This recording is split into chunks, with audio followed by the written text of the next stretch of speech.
Thank you very much. Thank you all very much. Okay, next on our agenda, and Senator Watson, please come to the table. Senate Bill 144. Members of the committee, it's in your pack, SB 144 CFA. Is that correct, Senator? Yes, sir, it is. Thank you, my good friend, fellow farmer from Moultrie. Members of this committee, you might remember seeing this bill prior. This committee passed it unanimously out. Chairman Meeks here presented a few weeks ago, and we decided to bring the Senate bill over. Y'all passed it out of the Senate, and now it's to our committee here. So I'll let you you have the floor. All right. Well, thank you, Mr. Chairman, members of the committee, and thank you for those opening comments, and appreciate all of Chairman Meeks' work on this bill in the House and this committee as well. So this language should look very familiar. This is a labeling bill, and when it comes to plant protection products and crop protection tools, the label is the law. And the United States Environmental Protection Agency approves the label, and they do not allow anyone to put anything on the label that they do not approve. And just to let you know how intense that is it usually takes about 13 years, and there's over 500 scientists and about $13 million to approve a label. So they do not take this lightly, and it is a very intense process to approve the label. And so what we're doing in this bill, as you'll see on lines 2 through 4, is we're just clarifying that the manufacturer cannot be held liable for failing to warn consumers of health risk above those required by the United States Environmental Protection Agency. So this bill does not lessen restrictions. It does not provide immunity, but it does provide for food safety, food security, low food prices, and farmers' livelihood. That's what the bill does, Mr. Chairman, and I know this committee's already heard this bill, so I just would greatly appreciate your support, and I'll be glad to take any questions if there are any. Thank you, Senator Walker. Watson. Senator Watson. Representative Lewis Ward. Thank you, Mr. Chairman. Good morning, Senator. On line 3, it says that so as to clarify that a manufacturer cannot be held liable for failing, and that's what this bill does. It seeks to clarify that. Currently, a manufacturer is held liable. Is that correct? So under current law, if they misrepresent, if they do something they're not supposed to do, then yes, they are held liable for failing to acknowledge that, and under current law. And why do we want to change that to remove that liability? Well, we're just changing the fact that we're limiting the failing to warn part, because they cannot put anything on the label that the EPA will not approve. So if they think that it does something, if there's a chance that it does something and the EPA doesn't approve it, then they cannot put it on the label. And we have situations across the country where that is the case. There is an issue where it probably, or it may, or they think, but there's no research and science that the EPA approves that it does that, so therefore they will not allow them to put it on the label. Mm-hmm. Thank you. Representative Carter. Thank you. I think we're kind of around the same road here. I heard what you said, but what concerns me is if there is something in the product that is harmful. I understand that they can't label it, but something's in there that's harmful. Now we're saying that we're going to waive their liability. Is that what we're doing here? Because you're saying they can't be sued.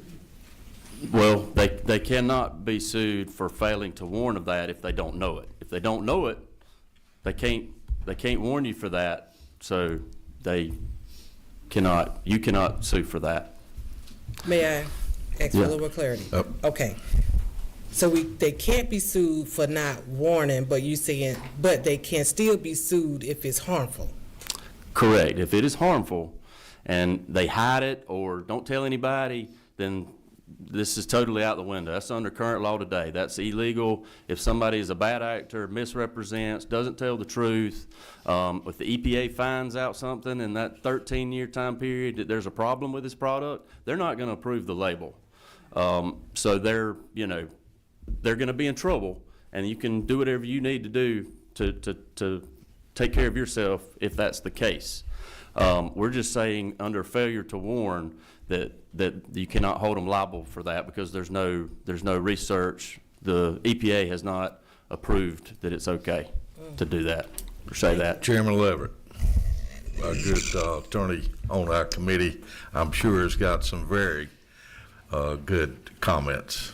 Well, thank you, Mr. Chairman, for setting me up to fail like that. I appreciate that. Yeah. I don't do a lot of plaintiffs. I certainly don't do a lot of products liability work, but my understanding of the bill is that it is attempting to relieve companies of a catch-22 they might find themselves in if the state were to begin regulating labeling of this product, or if there were state common law cases that might impact this label. Because my understanding is the EPA says this is what you got to put, and they don't want you to put other stuff. And Correct. so if we say, well, you got to put that, but you got to put this other thing, the EPA would not, that's a violation of federal law. Correct. Which generally preempts what the state law is on these sort of things. So we're just trying to make it clear that if they don't put some additional warning, they're not responsible solely under a theory of failure to warn. They still could be responsible in damages to someone if the product is determined to be in some fashion harmful. So it's That a is very correct. surgical legislative approach, in my view, of just simply saying not putting extra stuff in your label is not going to be a breach of the failure or a failure of a duty to warn, but you could have liability under other ways. We're not touching that here. Correct. We're just making this one limited claim that's one of many that could be brought. Correct. So Thank you. that's my understanding of the bill, Yes, sir. and therefore I That support is the mine. bill. Yep. Thank you. Thank you, Chairman Mr. Leverett. Representative Donahue. Thank you, Chairman. And excuse my voice, but I want to ask a couple questions with rumors everywhere. We know Roundup, there's been a lot of lawsuits. And with that, I think the chairman did a very good job of explaining what the surgical process was or is. Just to ask a few questions. Down there on 15, it says, of course, cost to farmers could more than double. We could always say something could. But tell me, besides Roundup, and I understand why it's used, what other chemicals would, and I know that doesn't have anything to do with the warning label, what other chemicals could you use that would work as good on hedgerows or whatever is Roundup? There's not really many tools out there. Okay. When you say Roundup, it's a trait technology that farmers use to obviously lower the cost of production, and there is no replacement for this product. Okay, and one of the things I know there's glyphosate or something that Glyphosate. I've heard 42,000 times, and I'd probably heard twice before. With that, is it not true that it has a warning label that says you should wear a mask and different things, and it looks like your ears are still on, one hasn't fell off or anything? That's correct. By using this product, when you look at this, if you follow the instructions, you're pretty much safe, correct? Correct. It's like if you're smoking a cigarette, it may cause cancer. Depends on how many packs a day you smoke. And that's one thing I just want to make sure, if you do what you're supposed to do, basically you're pretty safe. That is correct, and they do pull products off the marketplace. I've told the Senate that before I started growing vegetables, methyl bromide was a product that we used. It was an excellent nematicide. It controlled weeds. It was the best thing that we had. It kept prices low and production costs low for us as farmers. And the EPA pulled it off the marketplace. We then had to replace it with about 4 other chemicals to replace that one chemical to replace it with, and then it completely pulls it off the marketplace. But guess who's using it today? All of the countries around the world are still using methyl bromide, and guess who we're buying vegetables from today? Mexico and Argentina and all the countries around the world, and they're still using it. So I don't know if the ozone is going to be saved or not, but this is a similar situation. If we were to lose a product like this, that's what we would be up against. Thank you. Representative Reese. Yes, thank you, Mr. Chairman. Thank you for bringing this bill, especially considering that it helps within the area of farming. I understand that some pesticides are hard to come across, like the one that we use in the peanut industry. I think right now is just being manufactured in China. Is that correct? A lot of them are, yes. Right, okay. So my question is this, and I think the protections are balanced, but looking at the complete interest, trying to follow the example. So say they lied about the label to the EPA, but it was still approved, and we found out later on. Is there some type of mechanism that will allow like a farmer who has been like a victim of maybe off-target drift or something of that nature to then come back and seek recourse, or once they're behind that water protection, are they automatically there to stay? Is there a way to reach back if we discover? Well, to go back to that, they broke the law because they lied. So they are immediately going to be held liable for what they did in that situation. Okay, and so what code is there? Is somewhere you can refer me? Does that need to be here, or is it somewhere else? That's current law today. I mean, Okay. if they lied about it, they misrepresented it, they broke the law. Yeah, well, that wasn't a failure to warn. They knew about it. Right. And they broke the law, so they will be held liable. So our farmers will have some type of recourse in that Correct. situation. Exactly. That's what I need to know. Thank you, sir. Thank you. Thank you, Mr. Chairman. Thank you, Mr. Chairman, for bringing the bill. To the concerns that have been mentioned and to Mr. Reese's concerns, on line 40 through 42 and 43, 44, if the committee would look at that, basically saying that none of these provisions apply when a determination has been made by the EPA that a manufacturer knowingly held, concealed, misrepresented, destroyed material information regarding the risk to human health. Senator Watson, is it not true that that is current federal law? That and is we correct. are just reiterating that as in our state in this bill to reiterate and assure consumers that FIFRA, the fungicide, insecticide, the Federal Insecticide, Fungicide, or Rodenticide Act covers any and all of those acts. That if consumers are misled and they're withholding information, that is the law in which those manufacturers are then prosecuted. Is that not true? You are correct. One other thing, Mr. Chairman, briefly, I'll cover this. We had talked about, what it means to not have some herbicides and some pesticides that we use in agriculture. Is it not true that according to the University of Georgia College of Agriculture and Environmental Sciences lead weed scientist, that particularly with squash, that if we have no herbicides and we are hand weeding and we are tilling conventional till as we have in many years past, would that cost of production not be in the neighborhood of $4,000 per acre? That is correct. And Senator, is it not true that with squash at $4,000 an acre, that's just not going to translate to affordable food supply to our consumers? It will not, and that number may actually be higher because the H2A AWA rate has actually probably gone up since that study was done. Amen. Thank you, Senator. Yes, sir. Bringing it. Thank Thank you, Senator. Chairman. We're gonna move on. We got several people gonna want to speak, and if you've got another question, we got several more of you got other questions. Senator Watson's gonna stay here. Those of you who have signed up to speak, we're gonna be very short, 2 minutes, no more. We've got some folks want to speak against it and for it. So if you would come to the podium mic, and again, keep your comments very short. Lori Artman, speaking on this SB144. Here? Yes, ma'am. Okay. Tell the committee who you are. Okay. My name is Lori Altman. I am a pharmacist, and I have a doctorate in clinical pharmacy. I have practiced for over 20 Can you years. speak into the mic, please? Oh, sorry. Thank you. My name is Lori Altman. I'm a pharmacist. I have a doctorate in clinical pharmacy, and I practiced for over 25 years. I'm here today because I understand that you guys get 1 million pages put on your desks before this session, and there's no way for you to read all of it and to really dig into the ramifications of all of it. So I'm here to just discuss 144. And the implications and the ramifications it will have on the health of Georgians.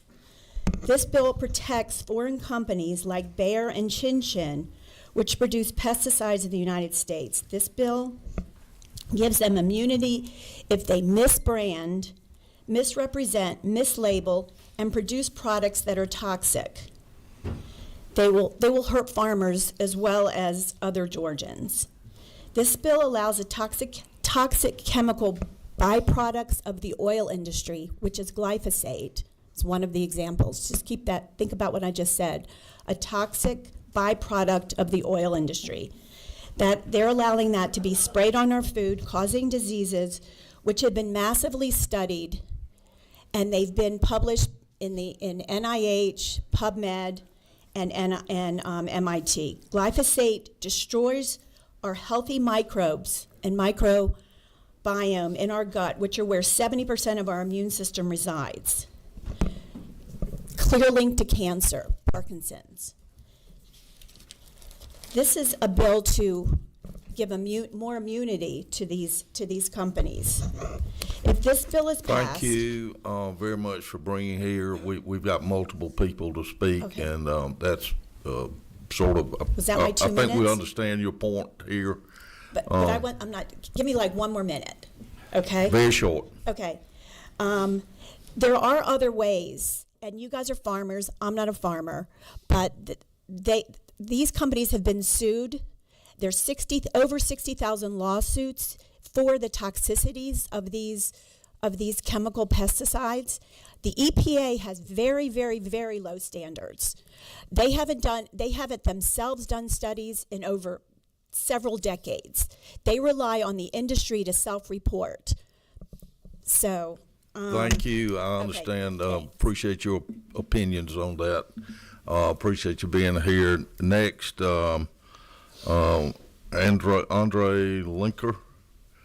Are you in the audience? Yes, sir. If you'd come to the podium, might speak, introduce yourself, and. Hello, committee. My name is Andrew Linker. I farm 2 hours north of here in rural White County. I'm a specialty crop grower, so I grow the tomatoes that'll knock your socks off and you go for flavor. And they're grown in healthy soils, and I do not use a lot of these pesticides on my farm. I choose not to. As a farmer, I also grow tomatoes. I also grow soy, and I grow sweet corn, the edible kind that you serve to your family and your kids on Independence Day. As a farmer, I believe SB144 takes away my right to take action against the corporations who makes these products. And again, they have to buy the same seed from that chemical company in order for it to be sprayed on there. Let me clarify, I don't choose to apply it to my fields, and it can go onto my crops by one of two ways. It can be volatile in the air and float over. I'm in a valley. A lot of the air drifts over to my farm. And then it can also come over and drift as soon as it's sprayed above ground, and it can drift onto my farm. Those are the two ways, and it does happen. It's happened on millions of acres in the Midwest, and it has not happened here, but it could. And again, I choose to not spray it on my fields, and I believe that the consumers who are buying my products do not want it on their products, and I believe that I should have the right to take action if they are misleading the EPA with getting these pesticides approved. I just believe that this bill needs to be amended to make sure that I have the right to do that. Thank you. Thank you. Appreciate your comments. We'll just stay with a few more against here. Avita, see you here this morning. A lady of of many things. So you're going to talk about this bill 144 today. Thank you, Tell Chairman, us what bothers you about this. And committee, thank you for recognizing me so kindly. As many of you know, I'm very passionate about cannabis, and one thing I'm more passionate about is being healthy and staying alive, as a lot of cannabis activists actually are passionate about. And I'm just worried. I understand the nitty-gritty and the catch-22s, and I don't want to squash your research about squash, but I I don't want this to be discouraging labeling. I don't want them to hear this and say, I can't warn people.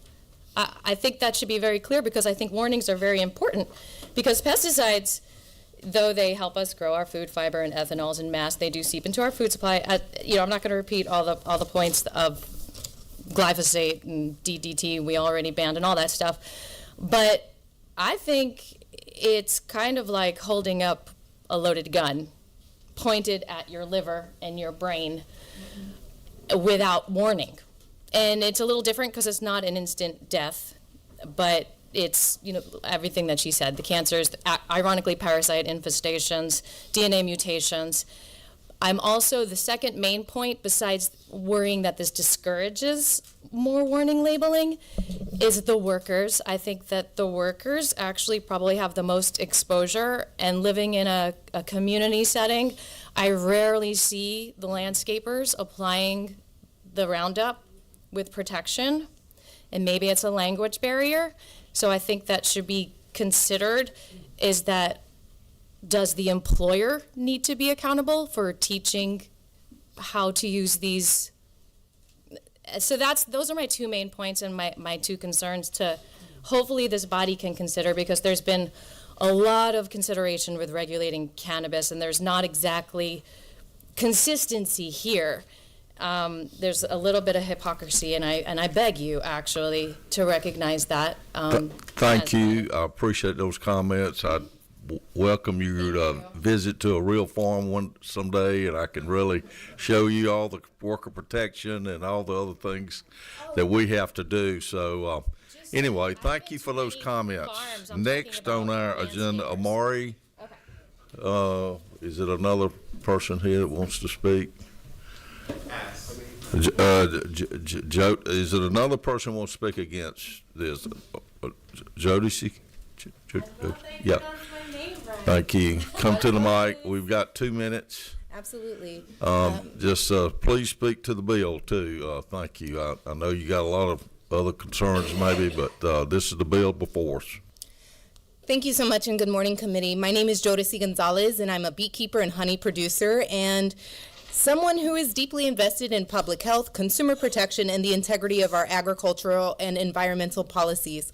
I'm here to speak today on SB144 because public safety and transparency should always come first. This bill limits the ability to hold pesticide manufacturers accountable if they fail to warn people about potential risks. We've heard already some examples of glyphosate, PFAS, and leaded gasoline, which are just a few examples. And if a pesticide is later found to be harmful and manufacturers don't disclose these known risks, they should be held liable or responsible.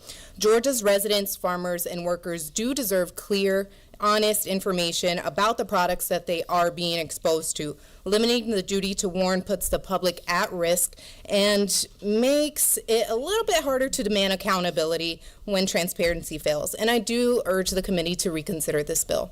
Thank you all for your time. Thank you. Switch gears just a little bit. Mary Kay Woodworth, if you would come. Thank you for being here.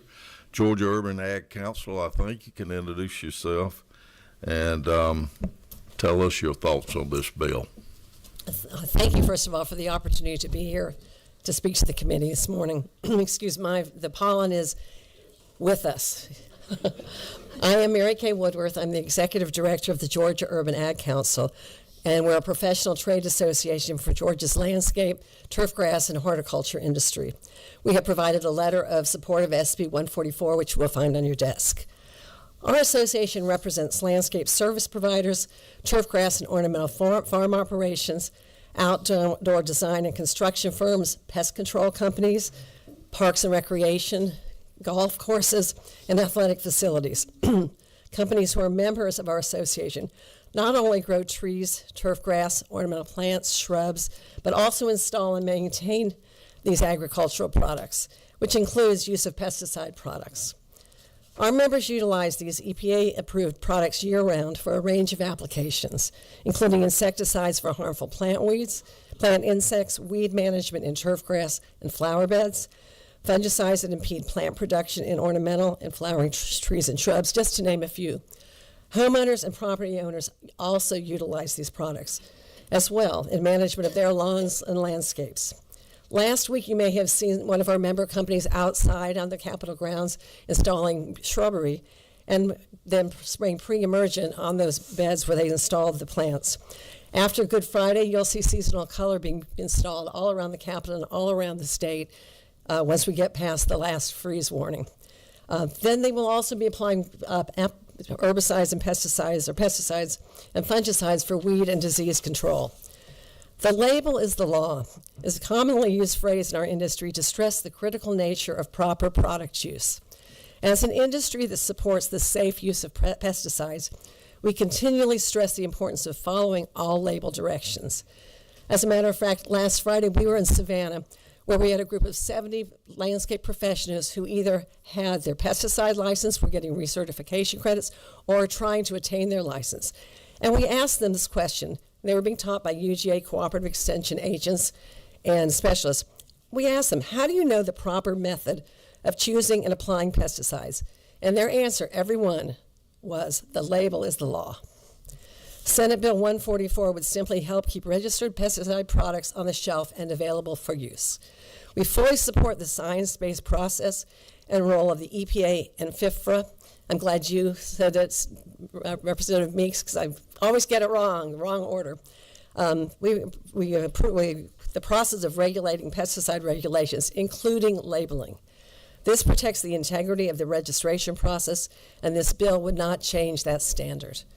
We're asking for your support of SB144, which will help clarify pesticide labeling for products utilized by a wide variety of end users. Thank you. Thank you very much. Thank you. Will Bentley, Georgia Agribusiness Council, if you come and make your comments. Thank you, Mr. Chairman and members of the committee. I'm Will Bentley with the Georgia Agribusiness Council, and we represent every sector of the ag industry, from farmers to ag commodity groups to major manufacturers. There's no more important bill to our industry and our organization this year than SB 144, so we appreciate Chairman Meeks and Senator Watson bringing this bill before us. I just want to reiterate one thing. Drift and direct harm that has been mentioned would still be illegal. It would still be, you could still sue manufacturers, you could still sue anyone for things that are illegal. This bill does not change that at all. This does not change anything that would already be illegal. It points back to FIFRA and the laws of the land. That's what the bill does. It doesn't take away any liability for any of these manufacturers of this product. What it's looking at is simply one thing, ensuring that farmers have the tools and the toolbox that they need to produce the food and fiber for the world. So I just want to reiterate that when they talk about this would be blanket liability, that's simply not true. This is specifically saying that a company cannot warn you for something that a product does not do. The EPA will not allow them to put a warning on a label for something that their product has never been found to do, and science has backed that up thousands of times. The EPA, as Senator Watson mentioned, has a rigorous process to go through. It takes hundreds of millions of dollars to get a product listed and labeled. It takes 10 to 15 years for that product to get listed, and these are the safest, most effective products that we can possibly have in agriculture. So I just wanted to reiterate that without plant protection, Georgia farmers could not farm, and our industry would struggle across the entire state and probably wouldn't exist in much of rural Georgia. So we ask that you favorably support this. You will have a letter on your desk tomorrow that has the support of all the ag organizations across the state, so we ask that you favorably support it. We know you passed through this unanimously already, so thank you all for your support previously. Thank you. And we have one more speaker, Adam Bellflower, Georgia Farm Bureau, if you come and make your comments, and then we'll, the committee, we can get back to a few questions or make some motions. Yes, sir. Thank you, Mr. Chairman, committee. Appreciate y'all having us this morning. My name's Adam Bellflower. Work with Georgia Farm Bureau. We represent producers all across the state of Georgia, in every county, across every commodity. The focus of our organization is the farmer. And one of our priorities and one of the things that we preach most to our farmers is safety. and human health, and not only the health of the farmer, but also the health of the consumer. And that is what EPA's role is in this process, is to ensure human health for the end user and for the producer. If you look at a pesticide label, there are procedures down to how high the boom of a tractor has to be above the canopy of a crop when they spray these chemicals. Farmers are given very direct instructions on how to use these products safely. And we teach that, we preach that to our people as well. If you come to a Farm Bureau convention down in Jekyll in December, one of the things that we work in our convention every year are pesticide applicator credits. We have extension come in and teach to our farmers how to utilize these products safely, how to be in compliance with all rules and regulations at the federal and state level. We appreciate Senator Watson and Representative Meeks bringing this legislation. We believe it again just helps reinforce the safety of these products, and it allows EPA to do their job in protecting human health for these products. So thank you all. Thank you. We've got a few more members, got some questions. Representative Canna. Thank you, Mr. Chairman. I'd just like to ask Senator to walk us, the committee, through why these types of crop protection products are so important to the types of operations we have, such as down in South Georgia. You got a letter, the committee has a letter from Bart Davis, and his type of operation is, I suspect, vastly different than who we heard from earlier, a specialty crop operation, where Bart's probably running 4,000 acres. R-Series tractors cost $500,000. Cotton pickers, it cost $1 million. So is it not true that these protection products are a must-use for the types of operations that you run, that our families run in Colquitt County? Yes, sir. It is. Thank you. Yeah, I'm not real sure what cotton and corn and soybean growers would do, because right now their operations are focused around crop protection tools that we're talking about, and it would extremely increase the cost of production for their operations that are already losing money as we sit today with our current technology and our current trait technology that we have out there. If anything, we need more of the crop protection tools to help make us more efficient and more sustainable, and it would definitely seriously impact the row crop industry. Representative Taylor. Thank you, Mr. Chairman. From the legal perspective, I'm with you. I understand completely. But I'm getting tons, I'm sure we all are getting tons and tons of vote no emails. So can you give me some messaging pointers to take back to the consumers who are gravely concerned about this bill? Yes, ma'am. Well, I brought a visual aid here, and this book right here, if you want to take it home and read it, it will tell you how safe glyphosate is. And I have two of these. If you want the second one, I'd be glad to provide them with you. I'm tired of toting it around. The original study that has created a lot of this was done in 2017, and that same study also said that red meat, hot beverages, and night shift work were also could be possibly maybe carcinogenic. So maybe we need to quit eating red meat, maybe we need to quit drinking coffee, maybe we need to quit working at night, because that same study, that one study that probably May suggested had that's what created the failure to warn situation that we're in today, and that's what we're trying to fix. Representative Carter. Thank you, Chairman. Chairman Watson. I think your last statement may be leading to what I'm trying to understand. So I've listened, and I read. Mm-hmm. So clearly there is something happening that's not on this piece of paper.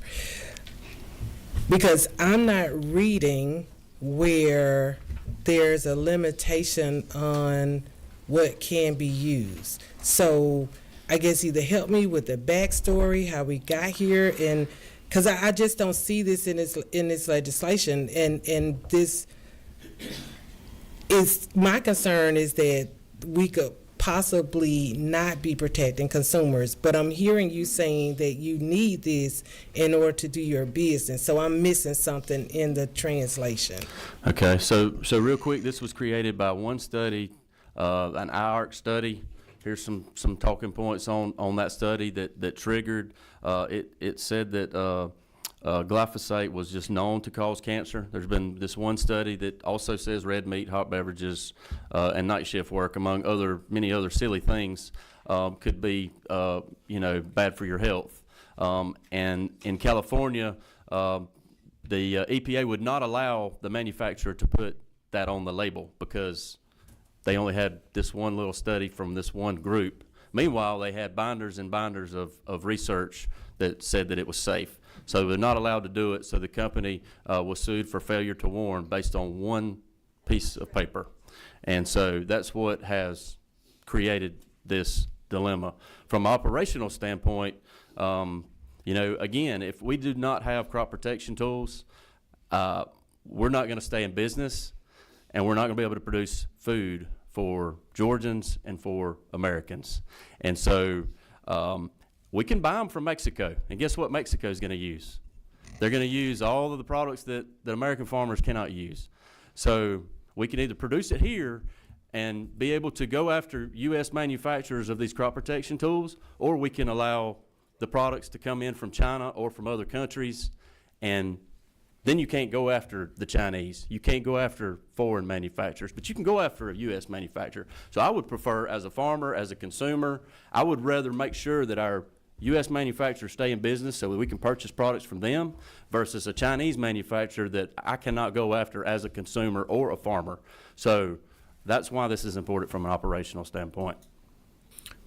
Okay. Chairman, I think we need to move on to the. Go ahead.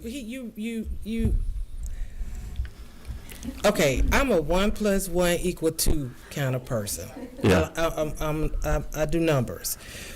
So I'm hearing what you're saying. Mm-hmm. So this language that I'm reading does not say to me that you cannot use the products that you need to do your business. So all the other stuff, I hear that. I'm just trying to stick with the facts of what's in front of me with this document. So if we don't pass this, we lose the crop protection tools. They disappear from the U.S. marketplace as an American manufacturer exists today because of failure to warn. The only way for them to stop the lawsuits because of failure to warn is to remove the product from the shelf, which they have already done on the retail level. The next phase would be to remove it from ag production, commercial production, which takes it away from us as farmers. And then the only place we can purchase that product is the Chinese. Okay, thank you. Number 22, Ms. Ford. Thank you, Chairman Watson, for bringing this. And I'm grateful for American farmers. And I was just looking up the average age life expectancy in 1930 was 58 years old. And now our life expectancy is 77 and a half years old. So we're doing something right. There's lots of confusion on this bill. And I understand that other states are trying to pass the same legislation, right? Yes. To keep manufacturers in this country. Mm-hmm. And obviously, we've never been hungry in this country in the past while. We've had plenty to eat because of modern agriculture. Would we be able to effectively feed the masses without these products? No. No. We would not. Okay, we've got a few more questions. Well, I think we've debated this thing enough. I think everybody, has anybody got anything they've just got to ask Chairman Watson? I've not heard from Representative Willis, so if you could ask questions. Thank you. Thank you, Mr. Chairman, and good morning. Good morning. Senator Watson, I have 2 questions. One, I'm a recent cancer survivor, inexplicable in terms of cost, one of many. And so oftentimes, as a consumer, things happen to us and they're not able to point to exactly what the root cause is. Not your responsibility, I understand that. But from a consumer perspective, I have concern with this bill twofold. One, and my mother retired from the EPA, so I'm kind of familiar with the timeline that it takes to make adjustments to labeling. So if a farmer or a company knows that their product is causing some issue, and they do in fact report that to the EPA, there's a timeline of what it would take to actually change labeling to better protect consumers. So let's say that timeline is 6 months to a year. I believe I'm correct on that. There's a gap between making an adjustment when something is found out and actually report it. So let's assume good intent from the farmer. There's a gap between when that adjustment would be made, and in that gap, consumers at risk. That's the way I'm seeing it. And that's problematic for me. So I wonder if you could talk a little bit around that in terms of what happens when they say, hey, this product, something's going on here. Let's report it. Let's send it to the EPA. We report it to the EPA. We got another 6, 7, 8 months before an adjustment is made. What happens in that gap? So it is my understanding, obviously the EPA does approve the labels, and they don't, once they approve one, they don't just forget about it. They're constantly going back to reevaluate those labels. It is my understanding that you would still have a path to provide for any thing that you needed from a liability standpoint during that time period. They would immediately have to pull the product from the shelf. There would be a massive recall, and then at that point they would still become liable for any product left out there. But that's just my understanding of it. I'm not a judge or a lawyer or a jury, so that would just be my interpretation of it. Okay, thank you. Representative County. Thank you, Mr. Chairman. Senator Watts, is it not true that you and I both feed farm products that are used on crop protection products to our children, and that our parents ate these same farm and crop peanuts and vegetables and things that crop protection products are used for? That our grandparents ate them, that our parents ate them, that our children eat these things. Is that not true? That is true. Thank you. Okay, Chairman Tyler Paul Smith. Mr. Chairman, just at the appropriate time, I'd like to move do pass. This is an appropriate time. So moved then, Mr. Chairman. Got a motion do pass. Do I hear a second? I heard a second. Any other comments or questions at this time?